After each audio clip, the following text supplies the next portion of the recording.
GST हटने पर भी हमें कोई राहत नहीं मिलने वाला, या जीएसटी हटने से भी कई ऐसी चीजें जो सस्ती नहीं होंगी। कहीं आप गलत फहमी में तो नहीं जी रहे कि सब कुछ सस्ता होने वाला है। आइए थोड़ा इसका गहराई से विश्लेषण करें।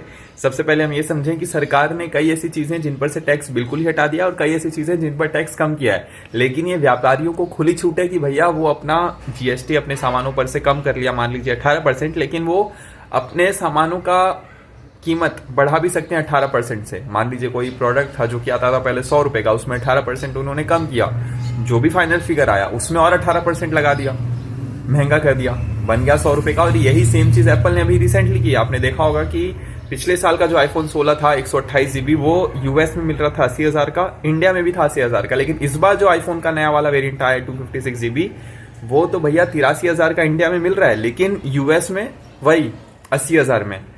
यानी कि ठीक ऐसा ही तरीका या ऐसी ही चीजें करने वाले हैं वो सभी कंपनियां जिन पर टैक्स और ज्यादा कम हुआ है। जैसे राशन के सामान है, खाने पीने वाले सामान है, तेल हो गया, शैम्पू हो गया, और ये सब तो आप जानते हैं कोई ऐसी भारतीयता की कंपनी है नहीं, या मानवता को समझे ऐसी कंपनी है नहीं। ये सब तो आई थे कि भारत को और गरीब बनाए, भारत की संस्कृति को और नष्ट करें। तो ये लोग तो हमें और लूटेंगे और काटेंगे। आपके इस पर क्या भाव है, आपके क्या विचार हैं, टिप्पणी भाग में अवश्य बताएं। राधे कृष्ण, जय सिया राम।